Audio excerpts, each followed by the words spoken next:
सबसे पहले आपको नए भारत की बॉडी लैंग्वेज दिखाएंगे और यह आपको जरूर देखनी चाहिए क्योंकि इस बॉडी लैंग्वेज से बहुत कुछ साफ हो जाने वाला है।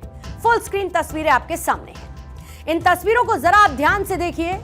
इन तस्वीरों में आपको नजर आएंगे भारत के विदेश मंत्री एस जयशंकर। पाकिस्तान की धरती पर पूरे 8 साल 10 महीने बाद कोई भारतीय नेता पहुंचा है और पाकिस्तान की धरती पर कदम रखते हुए भारत के विदेश मंत्री की बॉडी लैंग्वेज बहुत कुछ बयां करती है।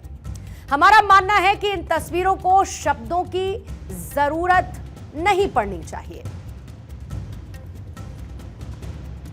आंखों पर सनग्लासेस, 9 साल बाद पाकिस्तान में भारतीय विदेश मंत्री की एंट्री होती है।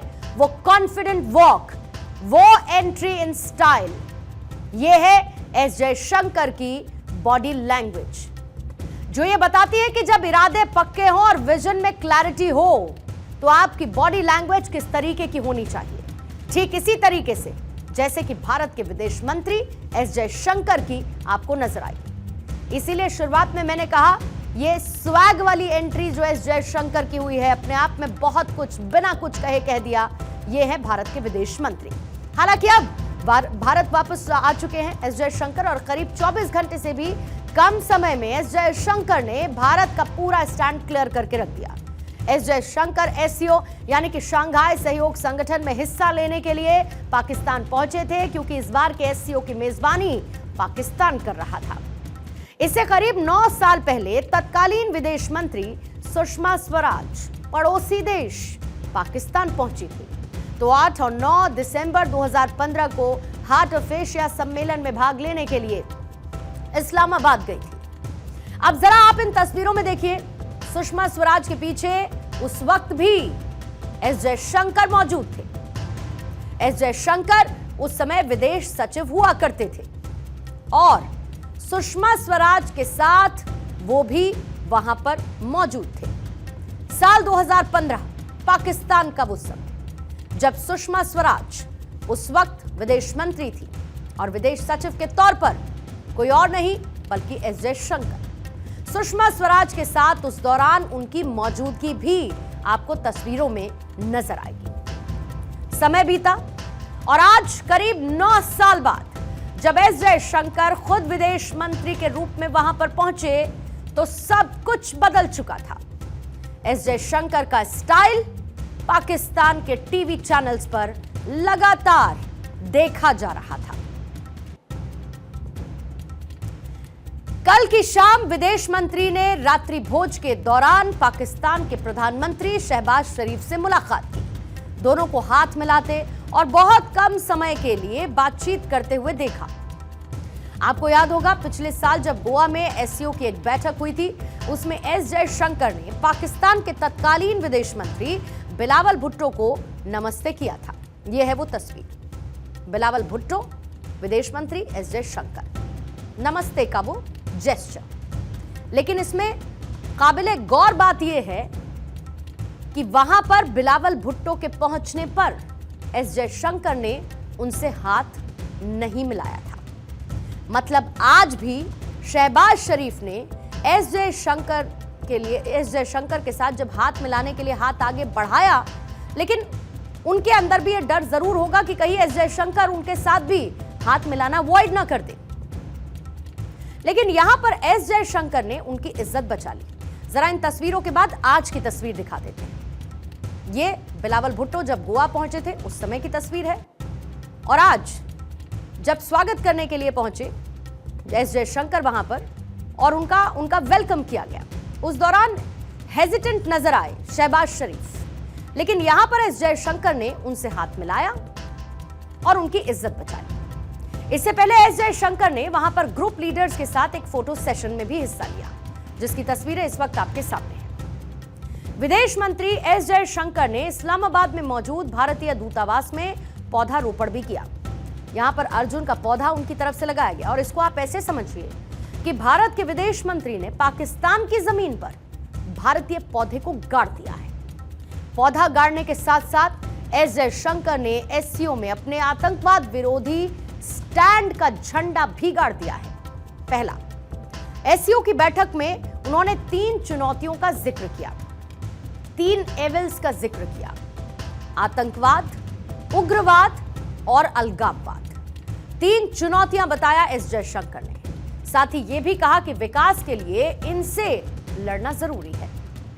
इसके साथ ही उन्होंने यह कहा कि आतंकवाद के साथ व्यापार नहीं हो सकता है, दोनों को एक दूसरे के बॉर्डर का सम्मान करना चाहिए।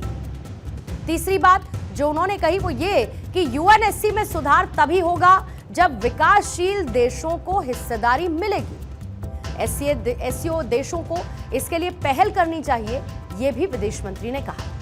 साथ ही उन्होंने यह भी कहा कि भारत ने स्वास्थ्य और पर्यावरण के लिए पहल की, एससीओ देश भी इसे अपना सकते हैं। 5वीं बड़ी बात, दुनिया जंग से जूझ रही है, क्लाइमेट चेंज से लेकर सप्लाई चेन तक सब कुछ बाधित है और इससे विकास पर असर पड़ा है।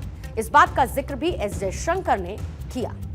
ये 5 बड़ी बातें जो एस जयशंकर ने एससीओ समिट के दौरान अपने क्लियर स्टैंड के साथ रखी। एस जयशंकर ने एससीओ में जो कुछ कहा, पाकिस्तान की मीडिया ने उनको म्यूट कर दिया। अब आप जरा सोचिए, शब्दों का इतना खौफ है कि पाकिस्तान के टीवी चैनल्स पर बाकी जितने भी नेताओं ने जो कुछ बोला उसको तो फुल साउंड, अप साउंड के साथ दिखाया गया, लेकिन भारत के विदेश मंत्री की बातों से वो पहले से ही इतना डर गए थे कि उनकी आवाज को ही म्यूट कर दिया गया। लेकिन इसके बावजूद एस जयशंकर ने जो कुछ कहा वो पूरी दुनिया में पढ़ा जा रहा है। इस पर प्रतिक्रियाएं भी आ रही हैं।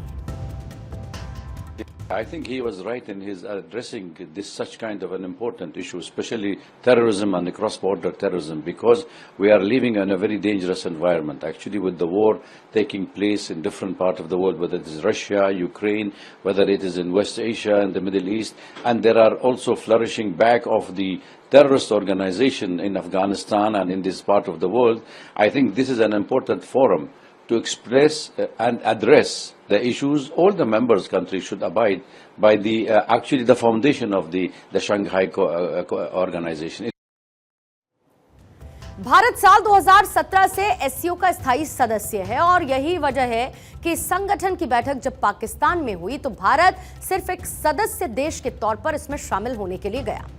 भारत ने पाकिस्तान के साथ किसी भी तरीके की बायलैटरल मीटिंग करने से इनकार कर दिया और भारत के एससीओ संगठन में शामिल होने की कई महत्वपूर्ण वजह भी हैं, जैसे कि भारत का ट्रेड एससीओ के सदस्य देशों के साथ बढ़ता जा रहा है और ऐसे में इस संगठन से संबंध बेहतर करने के लिए भारत इस संगठन का मेंबर बना है। सेंट्रल एशिया में अगर भारत को पहुंच बढ़ानी है तो शंघाई कोऑपरेशन ऑर्गेनाइजेशन इंपॉर्टेंट है और इसकी वजह यह है कि इस संगठन में सेंट्रल एशिया के सारे देश एक साथ बैठते हैं।